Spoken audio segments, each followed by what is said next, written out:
20 मई दवा विक्रेताओं की यहाँ पर हड़ताल हो रही है।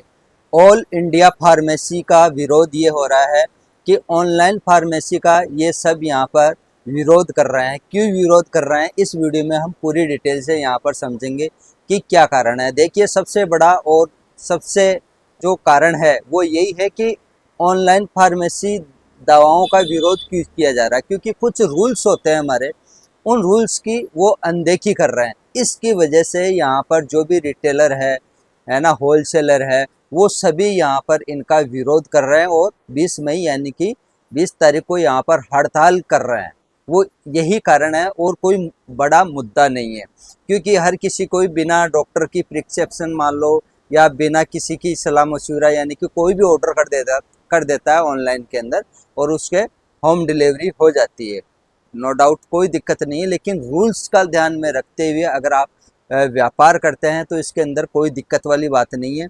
और न्यूज़पेपर के अंदर भी बार बार आ रही है कि 20 मई को दवा विक्रेताओं की यहाँ पर हड़ताल हो रही है। हड़ताल होने का जो मेन मोटा जो मुद्दा है वो यही है कि ऑनलाइन फार्मेसी वाले क्या कर रहे हैं कि जो रूल्स होते हैं उन रूल्स को यहाँ पर यानी कि प्रॉपर तरीके से यानी कि अपने ध्यान में नहीं रखते हुए काम कर रहे हैं।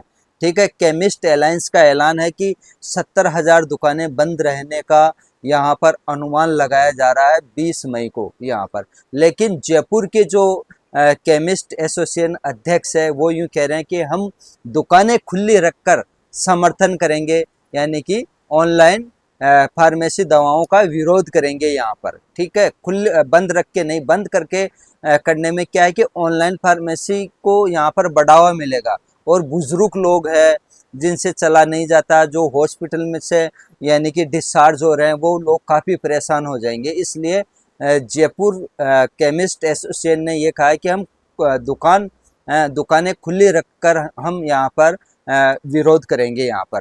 तो ये था मेन आंदोलन का तर्क यहाँ पर कि ऑनलाइन दवा सप्लाई में सुरक्षा मानकों की अनदेखी हो रही है। ऑनलाइन फार्मेसी का विरोध है लेकिन दुकानें खुली रहेगी यहाँ पर जयपुर वालों की यहाँ पर। ठीक है, सबसे मेन कारण यही है। और अगर आप ऑनलाइन, मेरे को एक चीज़ आप यहाँ पर भी नोटिस करके बताना कि अगर मान लो कि आपने ऑनलाइन 1 महीने की दवा मंगा ली है यहाँ पर, ठीक है, आप उसको 5 दिन तक आपने दवा खाई और आपके यहाँ पर कुछ गड़बड़ हो गई और आप अपने नज़दीकी गए डॉक्टर को दिखाने जा रहे हैं और वो दवाइयाँ आपको यहाँ पर चेंज कर दी गई है, क्या वो 25 दिन की दवाइयाँ आपकी रिटर्न हो सकती है? नहीं करेंगे ऑनलाइन वाले बिल्कुल भी। आप अगर लोकल केमिस्ट के पास जाएंगे तो लोकल केमिस्ट क्या करेगा, एक्सेप्ट भी कर देगा, वापस ले लेगा, नो डाउट इसके अंदर, है ना।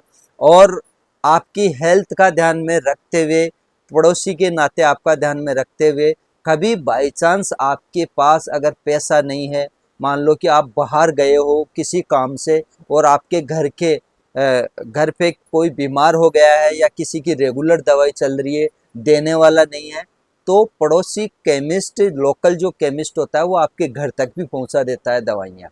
और मान लो कि कोई दवाइयाँ आपने परचेज कर ली है मेडिकल स्टोर से और आपके बच गई है, आपने किसी कारणवश नहीं ली या डॉक्टर ने मना कर दी, तो वो केमिस्ट वापस रिटर्न भी ले लेता है और उधार भी दे देता है।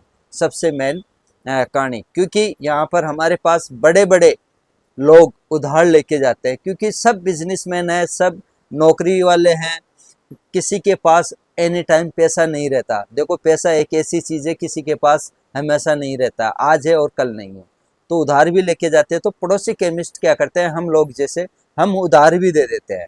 तो आप लोगों से एक ही मेरी यहाँ पर रिक्वेस्ट है कि लोकल केमिस्ट को ज़्यादा से ज़्यादा आप सहयोग करें, क्योंकि कोविड-19 के अंदर लोकल केमिस्ट ने ही आपको यहाँ पर सबसे बड़ा सहयोग दिया था। आप लोगों की यहाँ पर सबसे ज़्यादा आपके आसपास वाले केमिस्ट ने यहाँ पर सहयोग किया था, हेल्प की थी आपकी। तो उन दिनों को आप यानी कि नज़रअंदाज ना करें, उनका भी थोड़ा बहुत यहाँ पर सोचे, है ना, उनके भी कारोबार के बारे में सोचे। यानी कि आप दूसरे के बारे में सोचोगे तो ऊपर वाला अपने आप खुद के बारे में, आपके बारे में सोचने लग जाएगा, आपका ऑटोमेटिक कारोबार यहाँ पर बढ़ जाएगा। तो यह है कि आप जब भी अगर कोई भी मेडिसिन ले रहे हैं तो अपने नज़दीकी डॉक्टर से सलाह मशविरा करें, कितने दिन लेनी है, ठीक है, और कितने दिन बाद इसको बंद करनी है। काफ़ी लोग क्या करते हैं कि डॉक्टर को एक बार दिखा देते हैं और दिखा के आ गए, और वही 2 साल, 6 महीने, 4 महीने, 5 साल तक वही दवाई चलती रहती है। वो तरीका गलत है। इस तरीके से आपको यहाँ पर ये दवाइयाँ नहीं लेनी चाहिए, इस बात का आप ध्यान रखें। डॉक्टर ने अगर 5 दिन, 15 दिन, 1 महीने के लिए बोला है तो 1 महीने लेके उसको स्टॉप कर देना चाहिए। इसलिए अपने हेल्थ के प्रति ध्यान दीजिए, यानी कि आपका अगर जीवन यानी कि स्वास्थ्य ठीक है तो सब कुछ ठीक है, अगर आपके ठीक है तो आप सब कुछ ठीक है आपका यहाँ पर। इस बात का आप ध्यान रखें, प्रॉपरली ध्यान रखें। इसलिए लोकल केमिस्ट का ध्यान रखें। और आप लोगों का क्या कहना है, क्या मानना है, आप लोगों की क्या सलाह मशविरा है, वो भी आप हमारे को यहाँ पर एक प्यारा सा कमेंट बॉक्स में कमेंट करके ज़रूर बताएं। बाकी आज हमारे जयपुर के अंदर 20 मई है, तो यहाँ पर जयपुर मानसरोवर की मैं बात कर रहा हूँ। यहाँ पर हम खुला यानी कि दुकानें खोल के यहाँ पर विरोध कर रहे हैं ऑनलाइन फार्मेसी का। तो आप लोगों का क्या कहना है वो भी आप यहाँ पर एक प्यारा सा कमेंट बॉक्स में कमेंट करके ज़रूर बताएं। अगर आप लोग हमारे इस वीडियो पे, इस चैनल पे अगर पहली बार आए हैं तो वीडियो को लाइक करें और चैनल को सब्सक्राइब ज़रूर करें, क्योंकि आप लोगों के सहयोग और प्यार से हम यहाँ पर आगे बढ़ेंगे। जय हिंद, जय भारत, वंदे मातरम।